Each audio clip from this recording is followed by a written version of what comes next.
ये जो मन है ना, ये भगवान ने इसकी रचना की है। इंद्रियाणाम मनश्चास्मि, कह रहे इंद्रियों में मैं मन हूं, और त्रिगुण माया का इसमें भरा हुआ पूरा पॉइजन जहर है। आप देखो मन छोड़ के गंदी बात में ही जाएगा, नहीं जाएगा। ये नहीं कि अच्छी बात में नहीं जाता, अच्छी बात में लगाओ तो लगेगा, और वो भी थोड़ी देर, और बुरी बात में लगाने की जरूरत नहीं, आराम से। इसका स्वभाव रचना ऐसी रची गई। अब यही गेम रखा गया है कि अब इसकी गति को रोको, अंतर्मुख करो, भगवदाकार करो, तो तुम्हें इनाम मिलेगा, त्रिभुवन पर विजय प्राप्त कर लोगे। वो अद्भुत आनंद अंदर ही मिलेगा, किसी से कहने की जरूरत नहीं, आनंद मगन हो जाओगे। और उसी आनंद की खोज देखो, जब हमारा मन कहता है इस शरीर को भोग लें, इस वस्तु को भोग लें, अमुक, देखो सब अपने घर के जैसे बैठे हैं, क्या उसके भोगने के बाद मन को शांति मिलती है? थोड़ी देर के बाद फिर एक नया संकल्प बनता है, फिर एक नई, मतलब हमारी खोज अधूरी रही। वो नहीं मिला जो मैं सोच रहा था। सोचने में जैसा सुख मिलता है वैसा ना भोगने में नहीं मिलता, चाहे वो भोजन हो, चाहे वो दृश्य हो, चाहे वो कोई क्रिया हो। आप देखना, जो मन हमें सोचवा के पागल बनाता है, और जब हम उस पे जाते हैं तो वो चीज हमें नहीं मिलती है।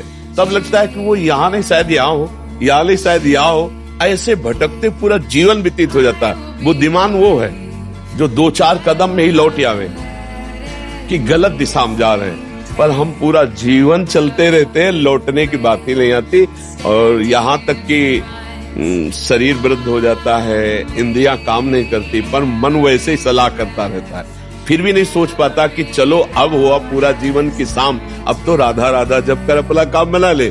लेकिन नहीं, बूढ़ा है फिर भी शराब पीता है, बूढ़ा है फिर भी गंदी बातें देखता है, बूढ़ा है फिर भी गंदी चेष्टाएं करता है, बूढ़ा है फिर भी नहीं सोच रहा कि मुझे मरना है और भगवत प्राप्ति का अब की उपाय कर लूं, इतना जीवन रह गया। ये क्या है? ये मन का केवल खेल है। वो अपने मन के गेम में फंस गया, निकल नहीं पा रहा है। अच्छा, इसमें ये हो कि चलो मन सुखी रहेगा, तो भी नहीं, आप जितना गलत करते जाओगे उतना वो नकारात्मक सोचे पैदा करता चला जाएगा, और उसका परिणाम यह आएगा कि आपको डिप्रेशन में पहुंचा देगा। मतलब किसी भी तरह से इस चैन नहीं लेने देगा।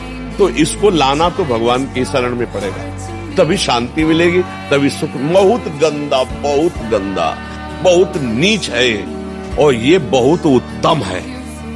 ये अगर सही रास्ते को पा जाए तो दूसरे के लिए अपने प्राण दे सकता है, परहित के लिए अपने प्राण दे सकता है, ये भगवान से मिला सकता है, ये सब सुख दे सकता है। बस इसको गलत ढंग से जो प्रयोग होना शुरू हुआ है, इसका ये बंद कर दे, वही बात हो जाए। देखो, विरक्त मार्ग एक अलग होता है, लेकिन गृहस्थी में तो एक धर्म पूर्वक विषय सेवन की मर्यादा है ना।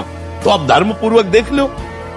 अगर आपको अपनी पत्नी में, अपने पति में सुख नहीं मिला तो विश्व में कहीं सुख नहीं मिलेगा, क्योंकि है नहीं, तो आपको सीमित हो जाना चाहिए ना। लेकिन ऐसा नहीं होता, हम धर्म विरुद्ध बढ़ते चले जाते हैं, जो हमारा पाप बनता जाता है, हम क्लेशित होते जाते हैं। इसलिए हमें लगता है बहुत अच्छे अभी सत्संग के प्रभाव पड़ रहे हैं, तो हम निकल चले गंदी बातों से, हम निकल चले इस माया के फसाव से, नहीं तो धोखा ही धोखा, पूरी जिंदगी व्यतीत हो जाती है। भोगते भोगते हर इंद्रियां सब नष्ट होती जा रहे, फिर भी भोग इच्छा, ये है क्या? समझो ना, पूरा जीवन हमको बेवकूफ बनाया जा रहा है। गौर से देखो, पूरा जीवन नहीं बेवकूफ बनाया जा रहा। एक बार और देख लेते हैं, इसमें हमारा पूरा जीवन जा रहा है। सुख तो नहीं मिला, पर एक बार ऐसे देखते हैं, शायद इस पद्धति से देखते हैं, ऐसे भोजन बनाते हैं, ऐसे ये भोगते हैं, ऐसे ये देखते हैं, ऐसा फंसाव करके रोज हमको गिराता है, रोज हमको मन भ्रष्ट करता है। कभी नहीं कहता कि एक बार भगवान से मिलूं क्या, कभी उसका मन नहीं होता। इसको तो जबरदस्ती लगाना पड़ता है। इसको भगवान में लगाने के लिए भी भोगों का प्रलोभन देना होता है, तब ये भगवान में लगता है धीरे धीरे। ये भोगी मन भगवान में भी लगने के लिए तैयार, तो भोग के लिए देखो, भगवान को मना लोगे ना तो बढ़िया व्यवस्था बन जाएगी। चक्र जो चाहोगे सब हो जाएगा, जो चाहेंगे भगवान दे दे। बहुत मन बेवकूफ बनाता है, इसलिए हमें लगता है मन की बेवकूफी से बचना चाहिए। एक आया था भगतला, उसने कहा भगवान से मैं भजन करूंगा, सब करूंगा, लेकिन 1 लाख सुंदरियां स्त्रियां चाहिए।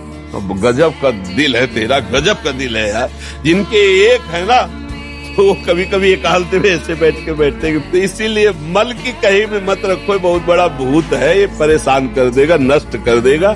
इसे सतमार्ग में लाओ, भगवत मार्ग में लाओ, तभी आनंद की। इसकी केवल चाल है, ये नहीं ये नहीं ये, और है कहीं नहीं।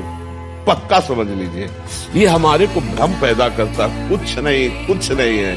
नाम जप करो, सत्संग करो, धर्म पूर्वक विषय भोगो, हम मना नहीं करते, एक उसे सीमा में रख के भोगो धर्म में, तो उससे क्या होगा, तुम्हें घृणा हो जाएगी। धर्म पूर्वक विषय भोगने से घृणा हो जाती है कि यार, और जो ये व्यसन करके और फिर इधर उधर मन, तो पाप के कारण बुद्धि ठीक निर्णय नहीं देती और बुढ़ापे तक पापाचरण, फिर दुर्गति को प्राप्त होते हैं। अभी समय है, अभी मन को समझा लो, मन को समझो। यही 5 भोग हैं, शब्द, स्पर्श, रूप, रस, गंध, इसी में मनुष्य फंसा है और इन्हीं भोगों से हमारी दुर्गति हो जाती है। बोलो अभी तक फाइनल में अगर बोला जाए तो अभी तक क्या है अपने पास? कोई अनुभव है क्या? बस एक ही है कि एक बार और चांस मिल जाए, बस किसी भी विषय का, मतलब किसी भी विषय का। मन में हर बार ये रहता कि अब की बार, लेकिन कभी अब की बार पूरी ही नहीं हुआ। तो इसको रोकना जरूरी है कि भजन, साधन, धर्म पूर्वक विषय सेवन और समाज की सेवा